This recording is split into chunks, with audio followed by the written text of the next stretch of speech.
Bonsoir à toutes et à tous et bienvenue dans cette nouvelle édition du journal. Il est 19h03. Atoumani Harouna, le vice-président du comité du tourisme, est notre invité. Bonsoir. Bonsoir Ravi.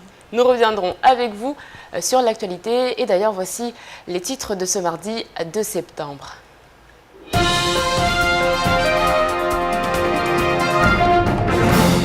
Et à la une de l'actualité, les services fiscaux qui expliquent les avis d'imposition. La direction des services fiscaux a tenu une conférence de presse ce matin afin d'expliquer les changements intervenus alors que les avis d'imposition vont faire leur apparition dans quelques jours. On notera la mise en place du guichet fiscal unifié positionné dans les locaux du Trésor public. Une première à Mayotte. La grève contre la réforme des rythmes scolaires se poursuit, elle se durcit, elle se parentalise. De plus en plus de parents d'élèves dans les rues de Mamoudzou, brandissant les banderoles des syndicalistes. 150 personnes ce matin selon l'intersyndicale, mais beaucoup plus de monde bloquant les écoles dans toute l'île. Et puis Mayotte est-elle encore une fois la grande oubliée du tourisme? La question des visas simplifiés se réinvite dans l'actualité. Des visas qui créeraient une concurrence déloyale à Mayotte. Les mots sont lâchés. Le vice-président du comité du tourisme monté au créneau il y a quelques jours. Aujourd'hui, on se rend compte à quel point Mayotte est défavorisée par rapport à la Réunion.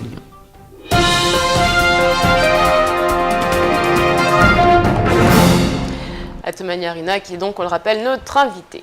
Depuis le 1er janvier, le système d'imposition des contribuables mahorais est identique à celui de la métropole. Un alignement qui entraîne quelques changements dans le paiement et le recouvrement des impôts sur le revenu, de la taxe foncière et de la taxe d'habitation. Des changements qui ne sont toujours pas compris pour certains. Camille Leca nous apporte des éléments d'explication. Des démarches plus simples et plus claires pour les contribuables, telle est la priorité des services fiscaux pour cette rentrée. Première nouveauté pour toutes vos démarches, vous pourrez désormais vous adresser à un guichet fiscal unifié situé au sein des services des impôts de la rue de l'Hôpital à Mamoudzou. Au guichet fiscal unifié, chaque usager particulier pourra effectuer toutes les formalités concernant ses impôts, impôts sur le revenu ou impôts locaux.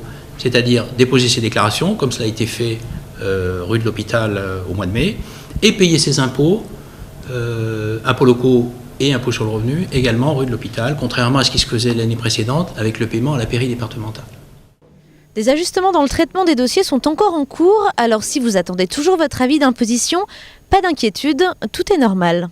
Toutes les déclarations qui ont été déposées sont bien reçues, elles sont bien rue de l'Hôpital dans nos services, elles sont en cours de traitement. En gros, un quart des avertissements, des feuilles d'impôt sont déjà parties, elles sont ou reçues, comme vous, madame, vous l'avez déjà reçue. Elles arrivent.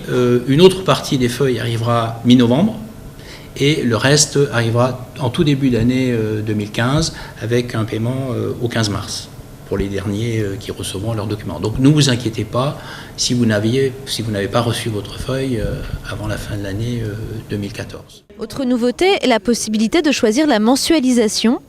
Ce système de paiement sera mis en place en 2015. Il vous permettra de régler une partie de votre impôt chaque mois, au lieu de régler la somme totale en une seule fois. Pour les impôts locaux, taxes foncières et taxes d'habitation, nous avons demandé à la directrice du pôle gestion fiscale de faire le point.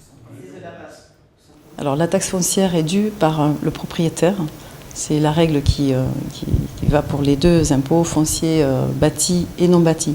Si je suis propriétaire d'un local, que je sois un particulier ou une entreprise, je suis redevable de la taxe foncière. Pareil pour le non bâti. Dernière chose à savoir, les paiements en espèces supérieurs à 300 € ne seront pas possibles. Idem pour les remboursements. Si les services fiscaux vous doivent de l'argent, les montants dépassant les 300 € ne pourront vous être remboursés que par lettre chèque envoyée à votre domicile. Et puis, à noter qu'il est possible depuis le début de l'année pour les contribuables mahorais d'effectuer leur paiement d'impôts directement sur Internet. Internet, d'ailleurs, Atoumani Harouna, une force ou une faiblesse pour Mayotte? L'Internet, comme vous le savez, c'est quand même un outil incontournable pour Mayotte. D'autant plus que Mayotte était une destination lointaine vis-à-vis des Européens métropolitains. Je pense qu'ils ont besoin plus d'informations avant de décider d'acheter la destination. Donc pour nous, c'est quelque chose de très important. pour le tourisme maori. Alors c'est vrai que c'est plus d'informations, mais c'est des informations qui circulent plus vite, donc ça peut être également des mauvaises informations, une mauvaise image de Mayotte qui circule plus vite. Oui, malheureusement, c'est ce qui se passe quand on voit, par exemple, quelques informations liées à l'insécurité, liées aussi aux saletés. C'est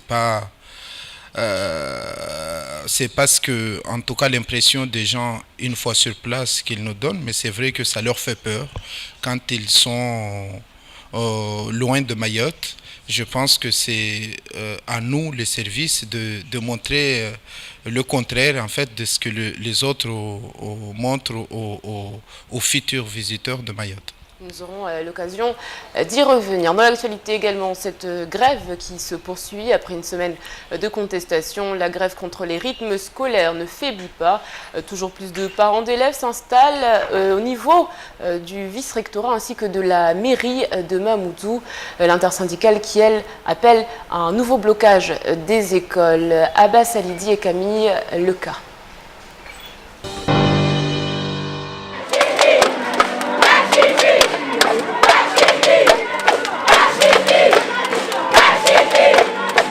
Les jours passent, mais ils ne lâchent rien. À plusieurs dizaines, les parents d'élèves de Kaweni et de Mgombani sont descendus une nouvelle fois dans la rue aujourd'hui. Pas question pour eux de négocier avec le vice-rectorat. Les nouveaux rythmes ne peuvent tout simplement pas être appliqués. Wana watu karshini mana swenda mahazini mtoila wahazini mana mdomana wahazi ashonambi amba shwazise hazi au shwazise umwana nsi shwazise deubi na nimo shwazise umwana betina hazi tishidi namlea babu wasi tankwe maparents d'élèves wasir sidai amba na bafanywa la cantine wasikara hara sharia bene bafanywa la cantine wanatu apare wa mu la warecré wa repose atalera la wardera ware. Même esprit de persévérance du côté des syndicats. Selon eux, on compte près de 150 grévistes parmi les enseignants et plus de 15 communes dont les écoles sont fermées ce mardi. Sur les 17 communes de Mayotte, il n'y en a que 3 que le mouvement n'a pas pris parce qu'ils ont leurs raisons. Mais en tout cas, une chose est sûre, parce qu'on a fait le tour dans ces communes-là, le système d'éducation qu'ils veulent mettre en place ici, ça ne fonctionne pas. Outre la réforme en elle-même, la crispation des syndicats se focalise aujourd'hui sur l'application des nouveaux rythmes dans les écoles en rotation, une décision qu'ils jugent irrecevable. Et leur grogne, renforcée par le soutien grandissant des parents d'élèves, n'est pas prête de faiblir. Aujourd'hui, les parents ont bien compris parce que c'était le devoir de l'administration et des municipalités d'expliquer comment est-ce que ça allait marcher. Mais en fait, ils n'avaient rien expliqué. Aujourd'hui, ils ont commencé à mettre en place ce dispositif et les parents ont vu que ça ne pouvait pas marcher. La grève n'est pas prête de s'arrêter là. L'intersyndicale et les parents d'élèves se sont déjà donné rendez-vous pour protester devant le vice-rectorat demain midi. 15 communes seraient donc touchées par le blocage des écoles. C'est en tout cas ce qu'indique l'intersyndicale formée pour protester contre la mise en place de la réforme des rythmes scolaires. La situation est totalement bloquée. À Sada, les parents d'élèves ne veulent plus envoyer leurs enfants à l'école. Leslie Menet et Hakim Saïndou. Sinistre, lugubre, abandonné, voilà comment est décrite cette école de Sada. Depuis le début de la rentrée scolaire, aucun parent n'a emmené son enfant à l'école. Des locaux vétustes et une cantine qui n'a jamais servi. Associée à la mise en place des rythmes scolaires, cela aura suffi pour décourager les plus téméraires. Toujours cette même problématique, pas de moyens. Depuis plus d'une semaine, une vingtaine de parents d'élèves crient leur exaspération face à cette situation. Alors ils ont beau jeu de dire la loi, sauf que chaque fois qu'ils font une loi, ils décident à la fin, vous avez un addendum juste à la fin, la mention applicable à Mayotte, non applicable à Mayotte. Et comme par hasard, je vous donne un exemple, je n'ai pas le numéro de la loi en tête, mais par exemple pour la surveillance et le dépistage des enfants en difficulté, ce n'est pas applicable à Mayotte, ce qui fait qu'à l'âge de 6 ans, ici, vous n'avez aucun parent qui puisse vous dire « oui, mon enfant a été contrôlé, dépisté ». Donc nous n'avons pas les mêmes droits que les enfants de métropole. Où sont les élus? C'est ce que demande cette mère de famille. Aujourd'hui, Les parents se sentent abandonnés par leurs représentants, dépités face à un tel silence. On ne voit pas nos élus. Pourquoi? Comment on va vivre toutes les années? À chaque fois, c'est comme ça. Quand on souffre, on ne voit pas nos autorités.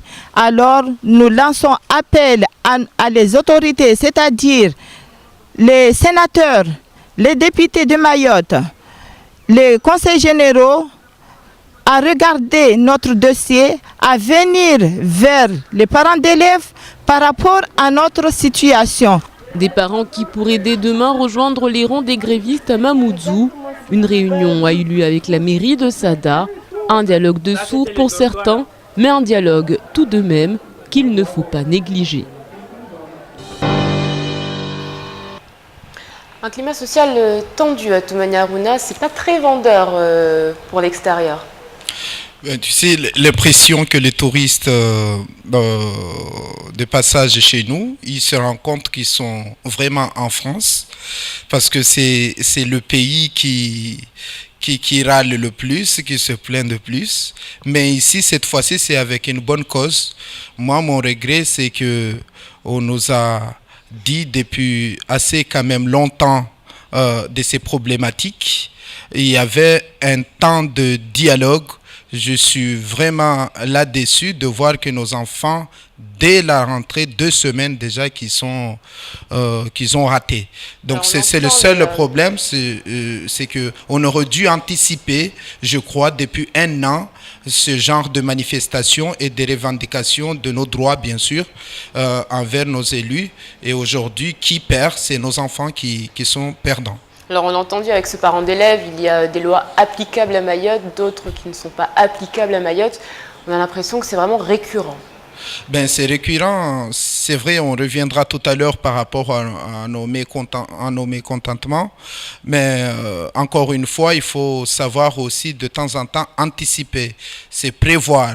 Parce que ça se prévoit tout ça, ça se discute autour d'une table. L'éducation d'un enfant, c'est une affaire de tous. Donc, ce n'est pas uniquement aux maires, aux conseils généraux, mais il y a beaucoup de personnes qui sont autour de ce projet.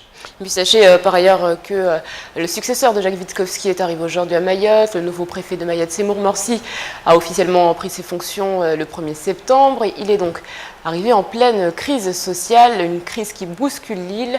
La grève contre l'application de la réforme des rythmes scolaires qui ne cesse de s'étendre. Le préfet qui sera demain l'invité de Patrick Meillan dans la matinale, et ce dès 7h sur le 106.9. Concurrence déloyale, les mots sont lâchés, les autorités seront prochainement saisies pour dénoncer une différence par exemple de traitement entre La Réunion et Mayotte sur la question des visas simplifiés.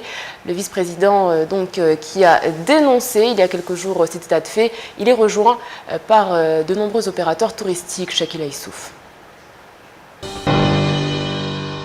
Les agences de voyage mahoraises et réunionnaises doivent répondre aux mêmes critères d'agrément. Pourtant, à bien y regarder, la différence de traitement est flagrante entre les départements voisins.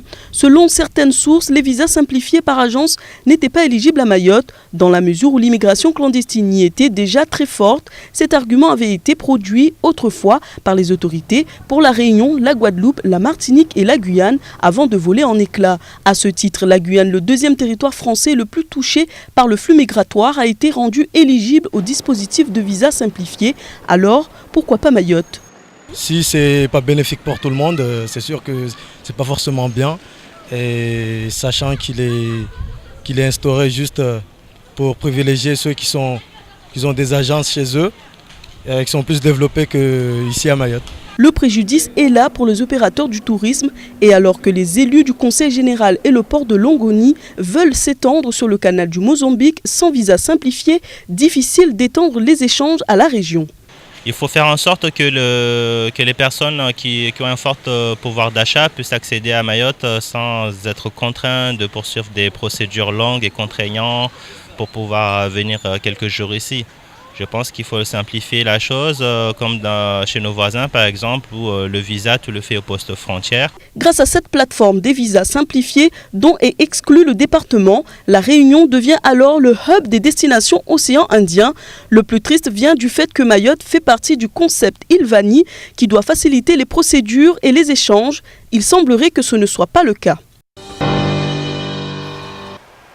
Alors encore une fois, des lois qui sont applicables à Mayotte et d'autres qui ne le sont pas. Oui, ce qu'on disait, comment de ne pas penser qu'on est quand même les enfants de la France oubliés, car on parle de cette fois-ci d'un projet qui est pour moi le plus simple pour débloquer le tourisme à Mayotte. Je rappelle que c'est l'un des freins, parce qu'ici c'est un peu le chat qui se mord la queue. Les investisseurs ne veulent pas venir parce qu'il n'y a pas de touristes. Les compagnies aériennes ne baissent pas leurs billets d'avion parce qu'il n'y a pas beaucoup de monde, alors qu'on a une possibilité aujourd'hui de faire venir un peu plus de monde pour pouvoir réduire le coût de billets d'avion. Je le rappelle que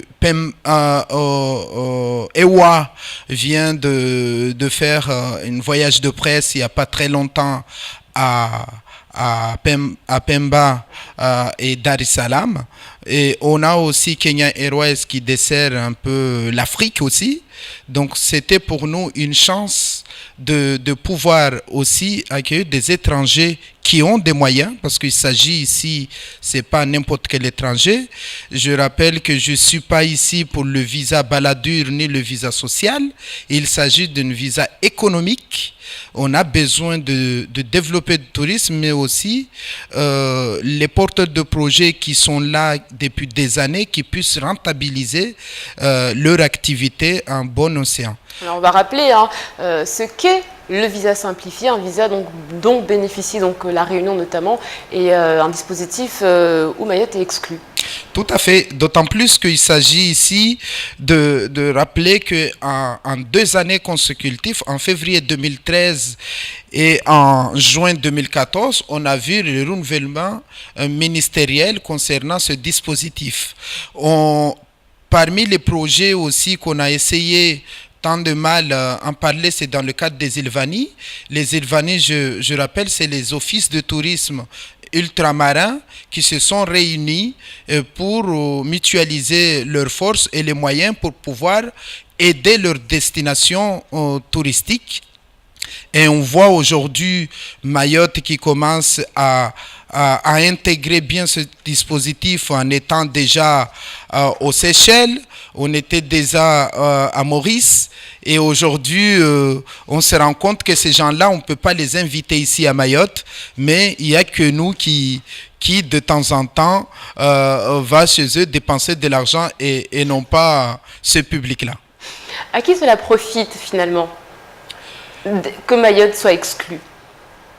Il ne profite à personne, mais en fait notre étonnement, moi je ne suis pas là pour apprendre à chacun de travailler, mais je le rappelle qu'en 2011, lors de la crise vie chère, une lettre ouverte était adressée à la ministre de l'Outre-mer à l'époque pour demander des moyens conséquents pour gommer ces problèmes qu'il y a eu ici à Mayotte, mais aussi l'obtention de visas facile pour la destination de Mayotte, et voir quelques jours avant l'arrivée du président de la République annoncer ce dispositif à La Réunion et non pas Mayotte. Donc notre étonnement est beaucoup là-dessus, et donc c'est le message qu'on a envie de lancer aujourd'hui, que le tourisme mahorais développera aussi au niveau régional, mais ne pas uniquement à l'Europe ou en France. Alors justement, on parle de région. Mayotte fait donc partie de ce concept d'Ilvani. C'est censé faciliter les démarches, et on a l'impression que finalement, ça n'a de forme que sur le papier, pour Mayotte en tout cas. Le tourisme, c'est une chaîne. Chacun a sa mission. Le concept des Ilvani, c'est une mutualisation des moyens des offices de tourisme. C'est-à-dire, au lieu que Maurice dit chez moi c'est plus beau, La Réunion c'est plus beau, on incite aux Européens de venir dans l'océan Indien. On n'est pas là pour résoudre le problème de visa. Après, il y a des élus, il y a des responsables territoriaux, départementaux, qui permettra de faciliter ce type de dispositif et non pas forcément l'office de tourisme, parce qu'on a tendance de penser que l'office de tourisme c'est une boîte qui fait tout, mais on est là pour promouvoir la destination de Mayotte et développer le territoire avec sa population. En bref, les élections pour la présidence du parc marin doivent se tenir à la mi-septembre. 2 candidats sont d'ores et déjà connus. Le premier, Régis Maceo, président du syndicat des pêcheurs professionnels mahorais. Il y a également Saïd Omar Wali qui sera face à lui, le maire de Dzaoudi l'Abattoir, actuel président de l'association des maires. Le conseil général va donc briguer cette présidence à suivre. Et puis, ce matin, une cérémonie d'hommage a été rendue au ministère du Travail pour commémorer la disparition de Sylvie Trémouille, contrôleur du travail, et Daniel Buffière, contrôleur de la mutualité sociale agricole. Ils ont été attaqués pendant l'exercice de leur fonction. Une commémoration également respectée sur le territoire. Écoutez à ce propos Monique Grimaldi, la directrice de la DIECT. En septembre 2004, Sylvie Trémouille et Daniel Buffière, qui étaient en contrôle sur une exploitation agricole, se sont fait en fait tirer dans le dos et sont morts dans l'exercice de leurs fonctions.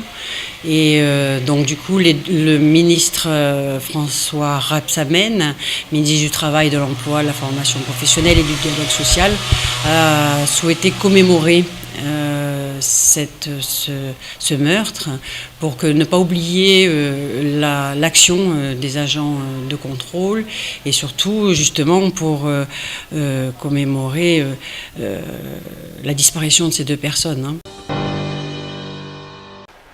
Des propos recueillis par Abbas Alidi. Il est 19h22, l'heure pour nous de faire le point sur l'actualité en bref dans votre journal.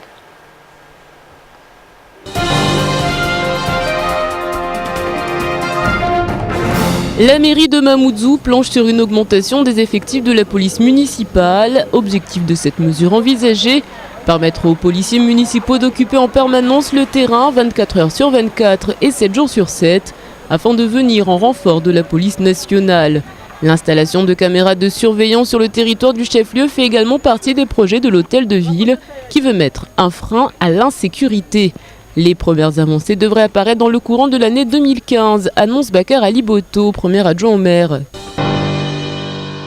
Si l'épidémie de dengue n'est pas endiguée, le virus ralentit. En 2 semaines, un seul nouveau malade a été localisé. Mais cette fois, l'ARS déclenche un nouveau point épidémiologique. Depuis début août, les médecins ont constaté une augmentation des gastro-entérites. Une épidémie qui touche l'ensemble de l'île, principalement les enfants de moins de 6 ans. La RSOI rappelle la nécessité de respecter attentivement les mesures d'hygiène et souligne l'importance d'une réhydratation précoce dès l'apparition des premiers symptômes. Nous en parlions la semaine dernière, un porteur de projet innovant s'est lancé dans une aventure unique sur le territoire, créer un restaurant perché dans un arbre et ce en plein cœur du chef-lieu. Les travaux ont débuté, la réalisation semble bien pensée, mais toute la jeunesse du quartier n'est pas de cet avis dans la mesure où des tables de ping-pong en dur ont été rayées de la carte pour laisser place à la structure. Un problème se pose toutefois, la réhabilitation du stade de Cavani dont les travaux doivent débuter avec la démolition des structures fin octobre. En effet, il a été prévu des parkings à l'emplacement même du restaurant perché.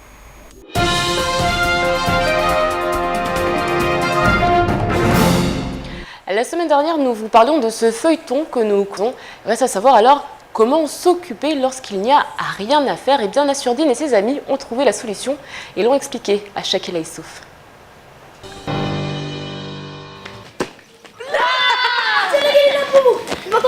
Quatre joueurs, un jeu qui ressemble au football mais pas complètement. Il faut être 2 avec 2 gardiens. Quand on fait les équipes, il y a un arbitre, là on peut commencer à jouer. Quand tu prends un but, tu dois sortir pour laisser la place aux autres.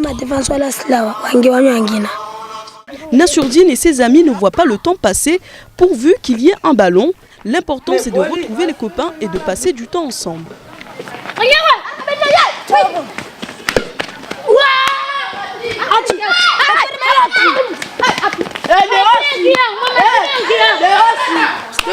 Même si la rentrée est là, les écoles ne sont pas en état de recevoir les élèves. Et cela, les enfants du village semblent l'avoir bien compris. Il va leur falloir encore jouer au ballon longtemps avant que la situation ne change. Un feuilleton que nous poursuivrons dès la semaine prochaine. Vers quel tourisme nous dirigeons-nous à Toumani Harouna à Mayotte? Mais comité de tourisme n'a toujours pas changé. En plus, c'est très difficile pour une destination comme Mayotte de changer d'autre tourisme. On vend toujours notre bel lagon. D'ailleurs, il est signalé à chaque passage ici. On a eu droit à un discours du président de la République, notre bel et beau lagon du monde. Le tourisme pour Mayotte, c'est aussi l'agritourisme à travers Saint-Champ d'Ilang-Ilang, la vanille et la culture mahoraise. Donc l'ensemble de tous ces attraits touristiques présents naturellement chez nous, c'est avec ça qu'on fera le bon tourisme équitable pour Mayotte. Et qu'est-ce qui manque justement pour l'essor de ce tourisme? Il manque beaucoup de choses, mais on n'est jamais prêt pour un développement touristique. On améliore tous les ans. Il nous manque des infrastructures, il nous manque le visa, il nous manque la formation professionnelle, il nous manque aussi l'information et la sensibilisation de la population, car on voit ici, l'ARS vient de relater tout à l'heure, ce type de fléau doit être rayé pour le tourisme mahorais, car les visiteurs ne sont pas venus ici pour choper des maladies. Merci beaucoup à Toumani Harouna pour ces sages propos. Ma foi, Merci. On rappelle que vous êtes le vice-président du comité du tourisme et nous aurons l'occasion de revenir bien évidemment sur toute cette actualité. Demain, bonne fête à Grégoire et puis sachez que Jean Jaurès est né en 3 septembre 1859, homme politique français, principale figure du socialisme dans les années 1914. Nous retiendrons de lui cette citation: « Le courage pour vous tous, courage de toutes les heures, c'est de supporter sans fléchir les épreuves de tout ordre, physique et moral que prodigue la vie. » Sur ces bonnes paroles, je vous souhaite une excellente soirée sur KTV. On se retrouve demain pour un nouveau journal. Restez avec nous dans quelques instants. La météo, suivi du journal en maoré. Et puis le temps de parole, on parlera de la police au cœur de l'actualité. Kwaheri.